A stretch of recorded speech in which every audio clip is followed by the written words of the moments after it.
My name is Chad Quamme. I'm originally from Fargo and currently work at UBS Financial. And what is your job title? I am a Vice President of Investments, Financial Advisor. So what do you do in your job?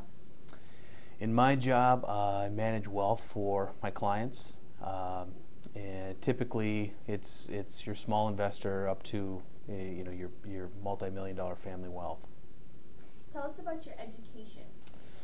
Went to high school in Fargo and went on to Concordia College in Moorhead. Graduated with a BA in economics and philosophy. And how did you get to this job? I got to this job, I started at Wells Fargo Investments right out of college a little over 10 years ago, and came here a little over a year ago. The resources here were better for my clients, and so we made the switch. How many hours do you normally work in a week? Hours in a week varies widely. There's some weeks where the job gives you a lot of flexibility. So there's weeks where you're taking clients golfing, which is considered work. I don't really consider it work because it's a lot of fun, but it's somewhere between that 30 and 50 to 60 hours a week, just depending on the week. Do you take work home with you? Definitely take work home with me.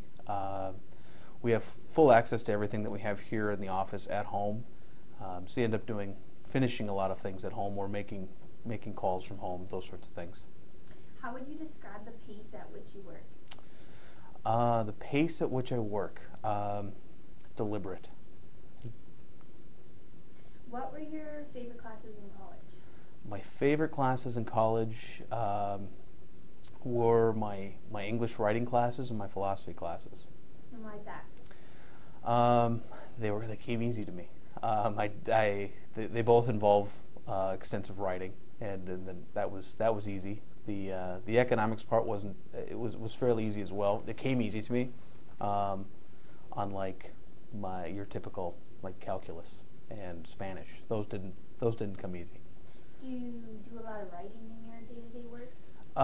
Not a lot of writing. There's you're in constant communication with your clients, and whether that's sending letters, sending emails, that sort of thing. But I think the communication aspect of it is the biggest piece. Doesn't have to be writing, just communicating what you're trying to get your point to your clients. Days like today when the market's down big, keeping people from panicking is I think how I benefit from that. So it's very much a people person job. Very much so. It's all about gaining trust. How has your education prepared you for your career? I think my education at Concordia prepared me a couple of different ways. The economic background is significant. It gives you a leg up when you start the job, knowing some of the terminology that people use that isn't really used in day-to-day life. And I think the other part of that is the communications piece, whether it was a speech class or something along those lines, giving speeches in college, being able to get in front of a group, express your point, and not feel nervous or overwhelmed in front of a large group. Why did you choose this career?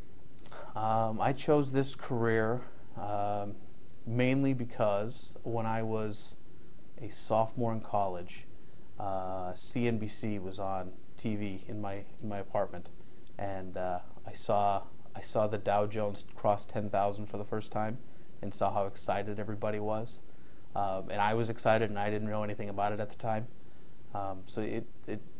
Before that point in my college life, I had no idea what I wanted to do, and after I started watching and seeing what everything was about, it made me excited and made me want to do this. What goals do you have personally in your career? Personally, in my career, I'm currently working on my CFP, which is a certified financial planner. I'd like to, after I finish this, which will be in November, I plan to go back and get my master's.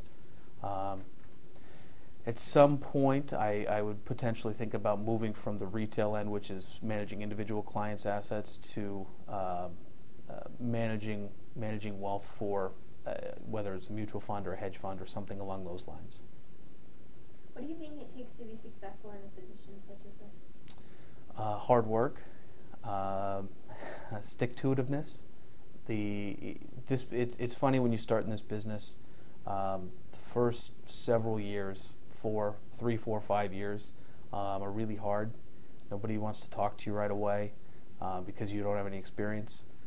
Trying to gain the trust of people that you do have, and then eventually, people start to come to you, and for you to manage their money. How did you handle the challenge of building up a clientele list? It was just sticking with it. It was even when it was tough, and there was days you didn't want to pick up the phone and call somebody on a day the market was down and it was bad news, or basically just staying in front of people and just continuing to tell your story, tell them why you're doing what you're doing and how you do it. I think eventually that story gets across, and it just slowly grows and you become successful. Do you travel for your job? Some. I have clients in California, Arizona, New York, Wisconsin, Minnesota, North Dakota, South Dakota. So typically I go see some of the snowbirds down in Arizona in the winter. I'm planning a trip to California currently. We'll be in New York for work in 2 weeks. So yeah, there's some travel involved. It all depends on where your clients are and how often you want to go see them. So how do you get connected to clients who are in California and New York? There's family connections, like client family connections. There's kids and grandkids that have moved away. There's snowbirds that go there in the wintertime that you end up, they want to still see you, but they're not coming back to this winter. So we go down there and see them. What do you find the most difficult decisions to make in your position? The most difficult decisions to make, I think sometimes the most difficult decisions to make are when you have personalities that don't match up, my personality and a client's personality, and telling them that this isn't the right fit is always hard. That's difficult, and telling, for me, that some of the toughest decisions are always telling people when they come in and they have all these dreams and wants and wishes, that things that they want in their financial life, in their life in general, and telling them that their goals don't really match up to their financial situation. They're either going to have to work longer than they want or have less income than they want. Those are hard conversations, but people tend to appreciate that. They want to know the truth, and in some cases they've been hiding from that. And they probably know deep down that they're not where they think they are, but that can be a hard conversation to have. Do you work independently or on a team? I work independently and on a team, sort of. I have an assistant who I basically consider part of the team, and she's integral to everything that I do. And she helps with all the day-to-day running of the business. And any advice that you would give to a high school student who thinks they might be interested in a career like this?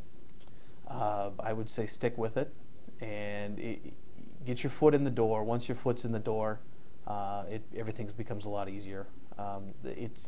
Even in Fargo, Moorhead, I know even in Minneapolis, it's sort of a tight-knit community. If you're in the business, people are willing to give you a shot again.